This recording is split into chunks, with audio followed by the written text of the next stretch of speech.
बच्चों आज जो है हम वॉवेल ए चा चौथा आवाज, वॉवेल ए चा चौथा आवाज।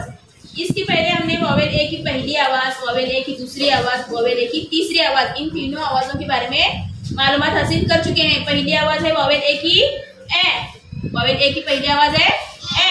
वॉवेल ए की दूसरी आवाज है आ, वॉवेल ए की दूसरी आवाज है आ, और वॉवेल ए की तीसरी आवाज है ओ। अब जो हम देखेंगे वॉवेल ए की चौथी आवाज, वॉवेल ए की चौथी आवाज है ए, वॉवेल ए की चौथी आवाज ए है। तो ऐसे कौन कौन से लफ्ज हैं जिनमें ए की चौथी आवाज हमें क्या होती है, समझ में आती है। हम चौथी आवाज की तरह क्या करते हैं, इसे पढ़ते हैं। LADY lady, NAVY navy, LAZY lazy, NATION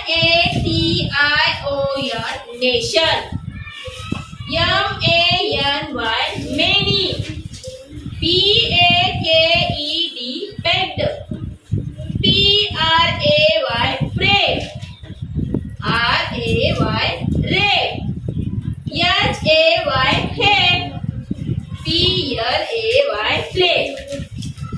lady navy, lazy nation, many paid, pray ray hey play. इन तमाम लफ्जों में ए का जो साउंड है, ए की जो आवाज है वो ए की चौथी आवाज ए हमें क्या होती है, ए की चौथी आवाज के जरिए क्या करना है, हमें इन लफ्जों को क्या करना है, पढ़ना